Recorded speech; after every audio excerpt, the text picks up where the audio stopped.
Waktu seperti air dan pemuda yang lembut telah berubah menjadi seorang pria muda yang matang dalam beberapa tahun.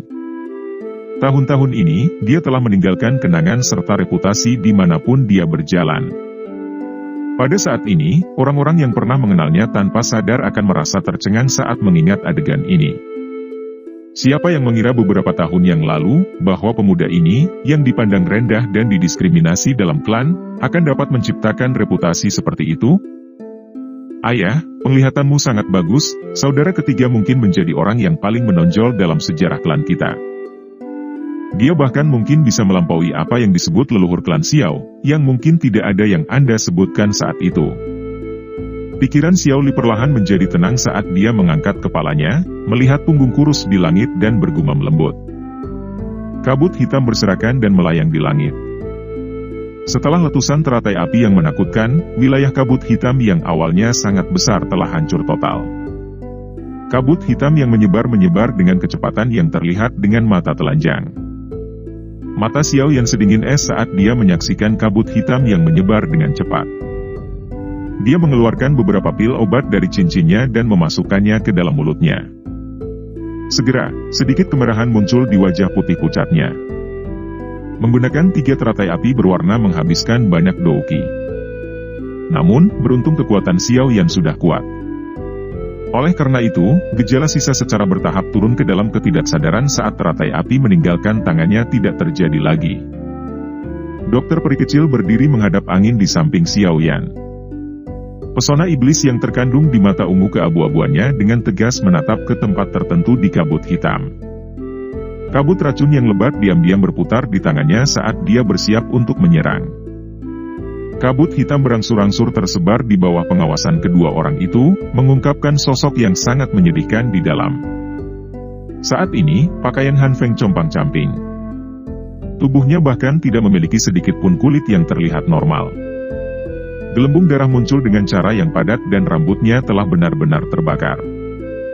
Wajah dan dadanya dipenuhi bekas darah. Jika seseorang melihat dengan hati-hati, setengah dari tangan orang ini telah hancur berantakan. Darah segar menetes dari mereka. Melihat pemandangan ini, terlihat jelas bahwa meskipun telah menyelamatkan nyawanya, luka Han Feng sangat menakutkan. Sepertinya dia akan tetap lumpuh bahkan jika dia sembuh. Semua orang di tanah melihat penampilan Han Feng dan tanpa sadar menyeka keringat dingin mereka. Hati mereka menahan rasa takut yang berkepanjangan akan kekuatan destruktif yang menakutkan dari teratai api. Ying Shan tua, yang sudah berhenti berkelahi, melihat sikap Han Feng yang menyedihkan. Ketakutan juga muncul di wajah lamanya. Dia tahu bahwa jika itu dia, bukan Han Feng, kemungkinan nasibnya akan lebih buruk daripada penampilan Han Feng sekarang. Sepertinya tidak ada harapan untuk air liur transformasi tubuh Bodhisattva, anak kecil ini terlalu merepotkan untuk dihadapi, kejelianmu bukan tanpa alasan. Ying Shan tua menghela nafas dalam hatinya. Dia menoleh dan berbicara dengan senyum pahit di samping Mo Tianxing. Mendengar ini, wajah Mo Tianxing menunjukkan senyum dingin. Dia samar-samar berkata, menurut apa yang saya tahu, teratai api ini masih bukan kartu truf terkuatnya. Kekuatan 3 teratai api berwarna ini mungkin hebat, tapi tidak mungkin menyebabkan seseorang di level hantu iblis tanah tua terluka parah. Mata Ying Shan tua segera menyusut ketika dia mendengar kata-kata Mo Tianxing. Sesaat kemudian, dia mengangguk dengan tenang. Keserakahan dalam hatinya akan transformasi tubuh Bodhisattva air liur akhirnya memucat. Harta mungkin bagus, tetapi itu hanya terjadi jika seseorang memiliki hidup untuk menikmatinya.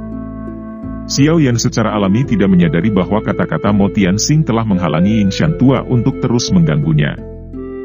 Pada saat ini, niat membunuh di dalam mata hitam pekatnya segera melonjak saat melihat Han Feng mengungkapkan dirinya. Namun, sebelum dia bisa bertindak, dokter peri kecil di sisinya bergegas maju dengan cara seperti kilat. Dalam sekejap, dia muncul di depan Han Feng. Alisnya mengandung kejahatan saat tangisan dingin dan acuh tak acuh tiba-tiba keluar dari mulut kecilnya, korosi darah. Tubuh Han Feng menegang saat teriakan itu terdengar. Segera, warna merah darah yang aneh muncul di tubuhnya, mengubahnya menjadi seperti orang berdarah. Kamu menggunakan racun. Perasaan mendidih yang dipancarkan dari darah di dalam tubuhnya menyebabkan wajah Han Feng langsung menjadi pucat. Matanya dengan kejam menatap ke arah dokter peri kecil saat dia mendesis. Tatapan dokter peri kecil dengan dingin melirik Han Feng. Dia mengulurkan jarinya dan segera menekannya dengan kuat ke kepala yang terakhir. Dengus aneh keluar dari mulutnya. Bang! Mata Han Feng tiba-tiba melebar saat suara ini mendarat di telinganya. Matanya tampak akan keluar. Kemudian, dia mendengar suara teredam saat kulitnya pecah. Darah segar berubah menjadi kabut darah yang tersebar ke langit. Kembang api darah yang tiba-tiba menyebabkan semua orang merasa tercengang. Mereka segera melihat tubuh rusak Han Feng jatuh kepala pertama dari langit. Akhirnya, ia mendarat dengan keras di atas batu. Suara, snap, muncul dan bahkan tulangnya terbelah saat ini. Dunia menjadi sunyi senyap saat semua orang menatap tumpukan daging busuk. Tidak ada yang menyangka bahwa Han Feng, yang memiliki rencana besar hanya 1 jam yang lalu, pada saat ini, jatuh ke akhir seperti itu. Sementara semua orang mendesis, tidak satu pun dari mereka merasakan benang kekuatan spiritual diam-diam keluar dari tumpukan daging berdarah. Itu memasuki tanah dan dengan cepat melarikan diri. Bang! Tepat ketika benang kekuatan spiritual hendak melarikan diri, sosok hitam tiba-tiba jatuh dari langit. Sebuah tinju dengan keras menghantam tanah dan ditarik darinya. Kekuatan spiritual sedang berjuang dengan semua kekuatannya di tangannya. Wajah buas dan ganas Han Feng samar-samar muncul di dalamnya. Senior, jika kamu pergi sekarang, bagaimana kamu layak mendapatkan hadiah besar yang telah kuberikan padamu? Xiao Yan tersenyum sedikit saat dia melihat kekuatan spiritual di tangannya. Namun, senyumannya mengandung niat membunuh seperti pisau. Kekuatan spiritual yang hampir tak terlihat berjuang dengan sekuat tenaga di tangan Xiao Yan, tetapi pada akhirnya tidak dapat melepaskan diri dari pengekangannya. Raungan geram dan ganas samar-samar dipancarkan saat dia berjuang. Mata Xiao Yan menatap dingin dan acuh tak acuh pada roh ini. Han Feng benar-benar orang yang menentukan. Dia benar-benar bersedia untuk meninggalkan sebagian besar kekuatan spiritualnya dan hanya menggunakan jejak untuk melarikan diri. Benang kecil kekuatan spiritual ini adalah sesuatu yang bahkan elit biasa Douzong akan kesulitan merasakan. Jika Xiao Yan tidak hadir, kemungkinan orang ini akan melarikan diri sekali lagi. Di depan Xiao Yan, yang memiliki persepsi spiritual yang sangat tajam, trik kecil Han Feng ini bukanlah sesuatu yang bisa disembunyikan. Benang kekuatan spiritual ini tidak hanya gagal menyembunyikan sosoknya dengan melarikan diri di bawah tanah, tetapi malah mengekspos dirinya ke Xiao Yan. Sekelompok api hijau giok naik di tangannya, membungkus kekuatan spiritual. Xiao Yan kemudian mengeluarkan botol giok dan melemparkan kekuatan spiritual masuk. Dia menyekat tangannya dan lapisan api samar yang terbuat dari api hijau giok terbentuk di mulut botol. Aku akan menghiburmu dengan benar setelah ini selesai, senior. Sudut mulut Xiao Yan terangkat menjadi senyum dingin. Dengan membalikkan tangannya, dia mengembalikan botol giok ke cincin penyimpanannya. Xiao Yan hanya mengangkat kepalanya setelah mengamankan kekuatan spiritual. Matanya melihat sekelilingnya, dan dia melihat bagaimana lembah api iblis telah berubah menjadi reruntuhan. Matanya yang tenang perlahan mengamati tanah terbuka. Daerah itu segera menjadi sunyi ketika mereka melihat tatapan Xiao Yan yang menyapu. Para ahli dan pemimpin dari daerah sudut hitam, yang telah diundang oleh Han Feng, merasakan hati mereka melompat. Tatapan mereka melayang tidak pasti dan takut untuk bertemu dengan mata Xiao Yan. Mereka telah menyaksikan pertempuran besar hari ini. Ada 2 atau 3 jika salah satunya termasuk yang disebut roh ganas, elit Douzong di pihak mereka. Namun, ketiga elit Douzong ini semuanya telah binasa oleh tangan Xiao Yan. Untunglah saya tidak menunjukkan bahwa saya ingin mengikuti Han Feng. Kalau tidak, cukup banyak orang yang dengan tenang menyeka keringat dingin saat mereka bersukacita di dalam hati mereka. Tatapan Xiao Yan tidak berhenti lama pada orang-orang ini. Setelah melihat sekeliling, itu berhenti di Old Yingshan. Hati Yingshan tua menegang sedikit setelah merasakan tanah Xiao Yan di atasnya. Namun, wajahnya tidak menunjukkan apapun. Douk yang kuat juga diam-diam beredar di dalam tubuhnya saat dia mempersiapkan dirinya untuk bertarung setiap saat. Tuan Tua Yingshan. Aku bisa membiarkan masa lalu hari ini berlalu. Namun, saya harap ini tidak terjadi untuk kedua kalinya. Jika tidak, kilatan dingin melintas di mata Xiao Yan saat dia berbicara dengan suara yang dalam. Ekspresi Yingshan tua berubah sedikit setelah mendengar ancaman tersembunyi dalam kata-kata Xiao Yan. Namun, matanya menyusut sebelum dia bisa menjawab. Dia melihat Sukian dan dokter peri kecil diam-diam muncul, satu di depan dan satu di belakangnya. Aura mereka samar-samar mengunci dirinya. Dengan kekuatan Old Yingshan, hanya berurusan dengan penatua pertama Sukian saja akan membuatnya menemui jalan buntu. Jika dokter peri kecil yang lebih kuat bergabung, dia tidak akan memiliki peluang kemenangan sedikit pun. Mata Yingshan tua berkedip, dan ekspresinya berubah tiba-tiba sekali lagi karena dia menyadari bahwa Mo Tianxing juga telah bergeser beberapa langkah tanpa meninggalkan jejak, secara kebetulan menutup jalan terakhirnya untuk mundur. Orang tua ini benar-benar tidak tahu malu. Dikunci oleh 3 elit Douzong, bahkan Yingshan tua tidak berani memiliki pikiran yang tidak biasa di dalam hatinya. Senyuman yang agak kaku dipaksakan di wajah lamanya saat dia berkata kepada Xiao Yan, "Aku yang dulu telah meremehkan teman kecil. Aku yang dulu juga telah dihasut oleh Han Feng hari ini. Tolong jangan salahkan aku." Ekspresi dari banyak ahli yang hadir menarik ketika mereka melihat bahwa Xiao Yan telah membuat seorang elit Douzong mengucapkan kata-kata lembut seperti itu. Tatapan yang mendarat di Xiao Yan mengungkapkan rasa hormat yang lebih padat tanpa pemiliknya menyadarinya. Xiao Yan tersenyum saat melihat tingkah laku Old Yingshan. Setelah pertempuran besar, kondisi dokter peri kecil dan dia cukup lelah. Kekuatan bertarung mereka telah sangat berkurang. Jika dia benar-benar memaksa Yingshan tua untuk pergi keluar dan bertarung, perubahan tak terduga mungkin terjadi, terutama dengan hadiah Mo Tianxing yang netral. Meskipun orang ini tampaknya berdiri di sisi mereka sekarang, seseorang tidak dapat menjamin bahwa dia akan mengendalikan dirinya sendiri dan tidak akan campur tangan jika pertarungan mereka dengan Yingshan tua berakhir dengan keduanya terluka parah. Oleh karena itu, secara alami adalah yang terbaik jika mereka bisa menakuti Old Yingshan.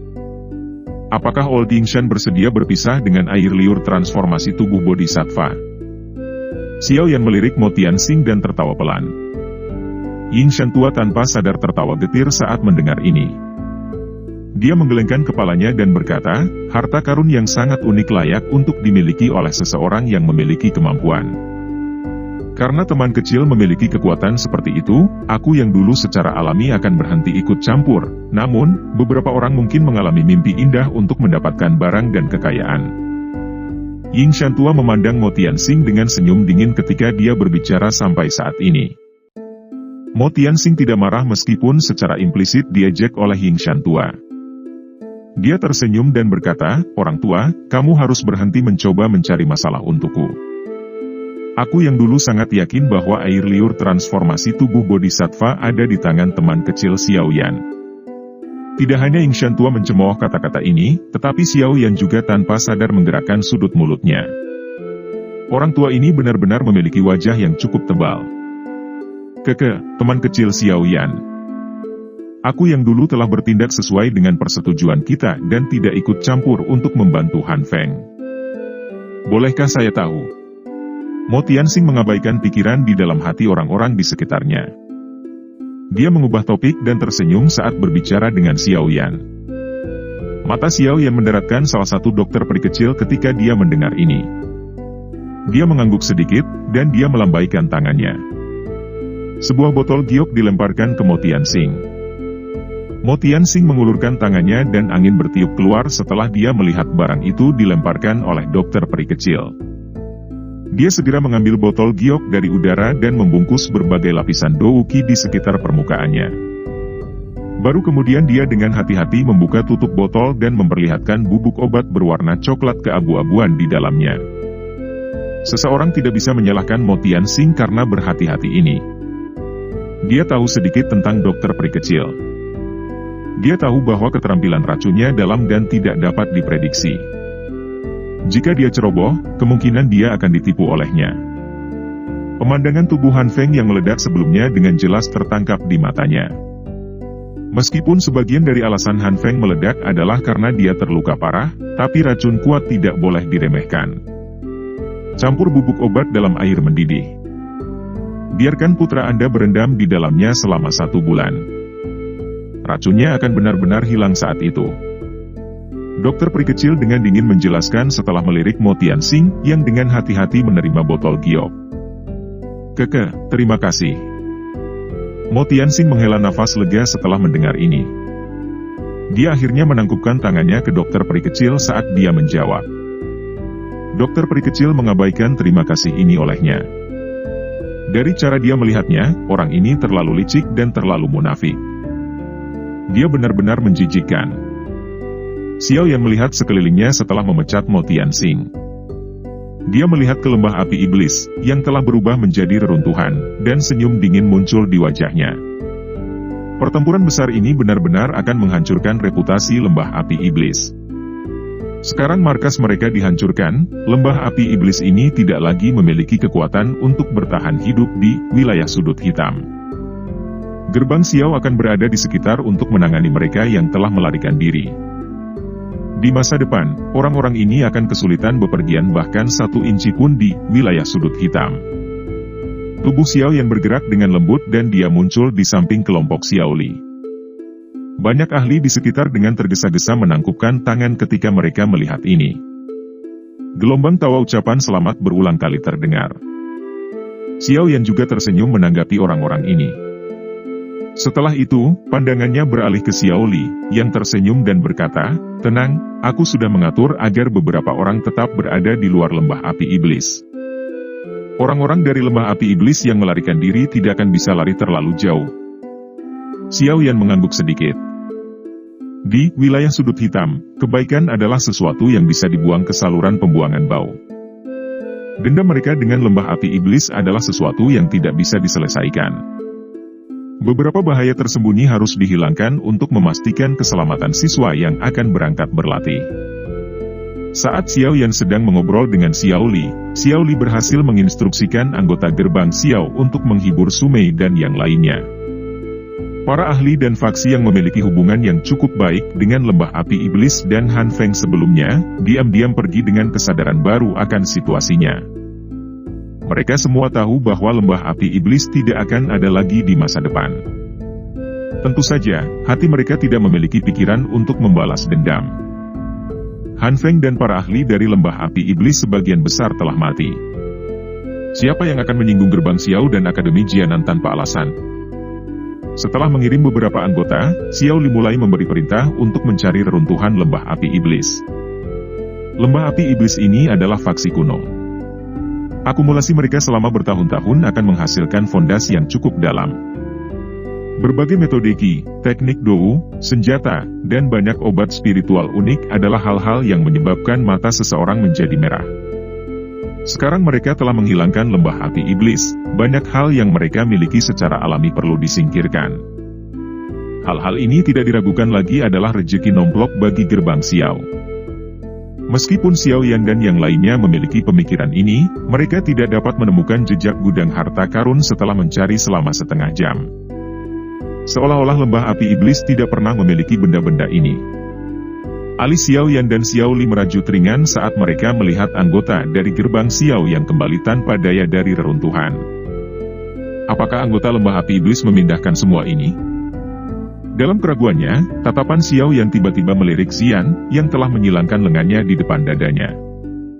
Dia tanpa sadar terkejut saat dia tersenyum dan berkata, "Aku telah melupakanmu gadis. Bukankah mencari harta karun adalah keahlianmu? HMPH, kamu baru ingat aku sekarang?" Xian dengan dingin mendengus mendengar kata-kata Xiao Yan.